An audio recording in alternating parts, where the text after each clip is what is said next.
Fill that in right there. So you saw how small a clay that I used, and there's my eye. Now, if I got up there and I said, man, I need to go closer, or to close it up a little bit, all you got to do is mash down a little bit up here, or I can bring the bottom.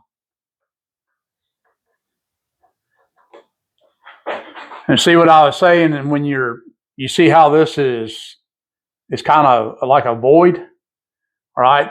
Didn't have enough down there in the bottom. So sometimes I've done where you can start off at the top. But what I can do with this is fill this in a little bit.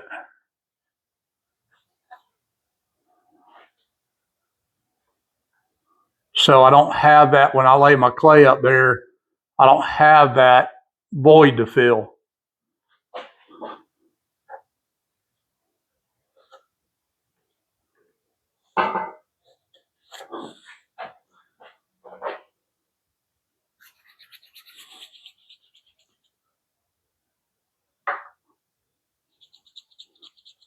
Some people roll the clay out and do it in. I just, for some reason, started mashing mine because you got to mash it.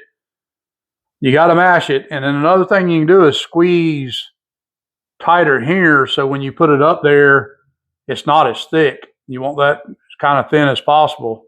But you come just like this, let it touch the glass,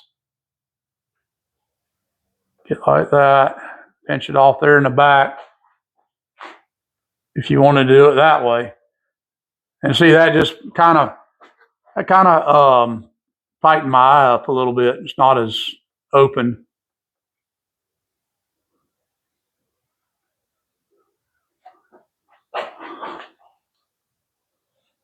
But another thing you want to make sure that you don't do is you want to be able to come from the back of your deer, look this way, and still see that eye.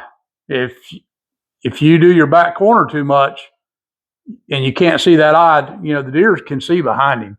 So when you're up there eating your little Debbie cake snack, yeah, and you're sitting over there, he can definitely see you. So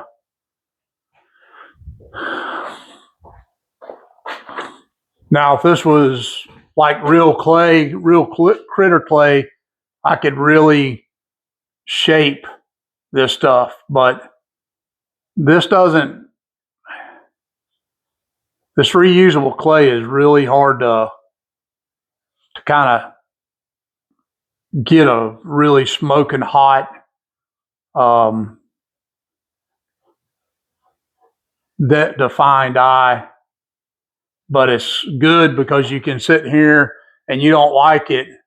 You can just, okay, I'll take it off, roll it up, do it again. I got a bag over there full of it. Some days when I'm bored, I may even do a earbud, playing around with ear muscles. So kind of get like that. Not going to really kind of get into eye rotation in this video.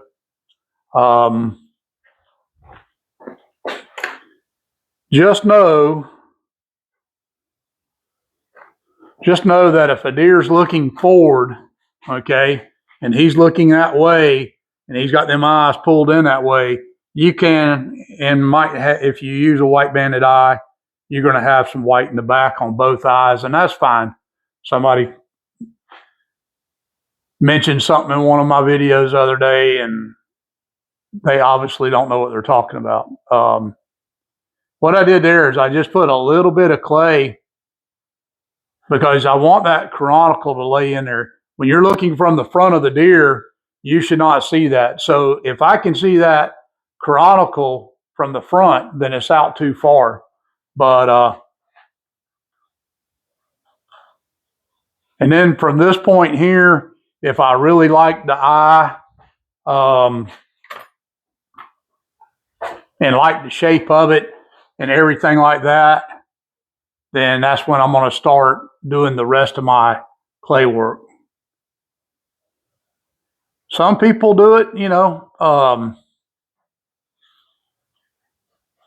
they get this front corner way high. I like mine to go up and roll down. But you can see how the back corner of my eye is above the pupil, okay?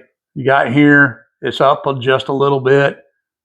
Like I said, you can take this and come down and come back and swoop and go up. You can actually, sometimes I'll lay it in there, come back and then turn it just like I'm making a curve, because you can. But another thing you can do when the skin is on, okay, once the skin's on it, what I try to do, I want to not manipulate this as little as possible. But when I go in and I start touching up a set of eyes, like my front corner up here, that's normally where the eyelashes start. And when I'm looking at it from the front, I want it to have a, going down, not poking out, not sunken in.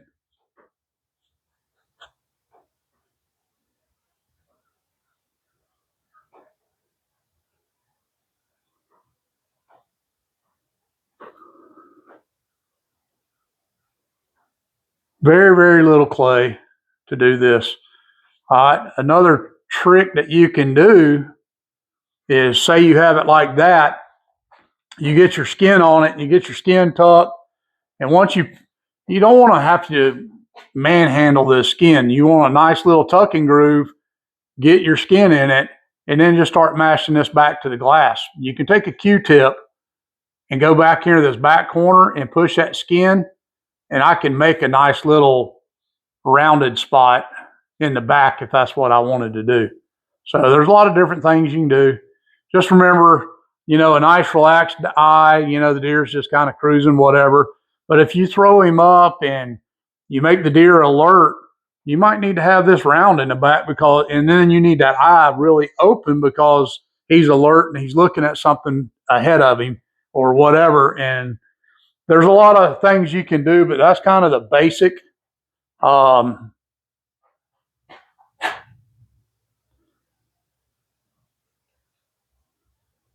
Man, I'm gonna have to do 2 videos on this. I might redo this video. But that's kind of it in a nutshell. I don't like it, just start mashing up the bottom. And then another little trick, if you open it up too much, you got to get this roll really small. Probably be best to do it kind of like on a table. So you can take a real small little roll right here. If you think it's open too much and you don't want to mess with it, you can kind of lay this up like that.